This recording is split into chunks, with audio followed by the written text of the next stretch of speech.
O mga higala, maayong hapon, maayong gabi, maayong udto ninyo nga tanan ug maayong buntag.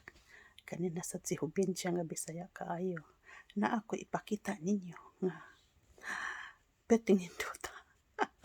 Kining among budiga puno kaayo sa sagbot na ako ipakita. Mao ning among budiga nga perting gubota, gubot pa sa salag sa langgam. Oh, grabe.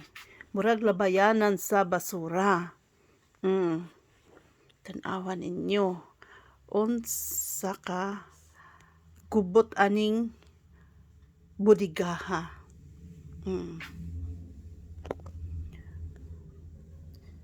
Wa na ko kay balo asa ko tunob. Wala nay lugar nga katumban sa akong tiil tungod sa kagubot. Perting daghana. Kay hala kung unsay mga naguba hala dito sa budiga, ipansok sa budiga, mao na ni karon ang resulta. Perting punua. Tan-awa mahigala. Dali tabangi ko ninyo. Kay mao ni akong trabaho nga perting daghana. Tan-awa. Napakoy amiga nga gwapa kaayo nawala lang iyang pikas kamot pero gwapa kay siya. Tan-awa. Subscribes na lang mo kung gwapa ba ni siya.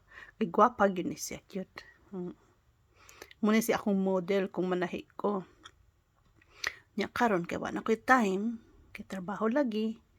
Mana nga diha na lang taon siya sa suok. Diha lang taon siya sa suok. Paabog-abogan na lang taon.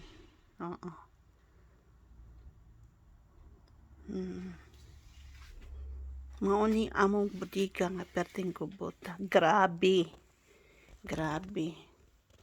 Dali tabangi ko ninyo mga kahigalaan.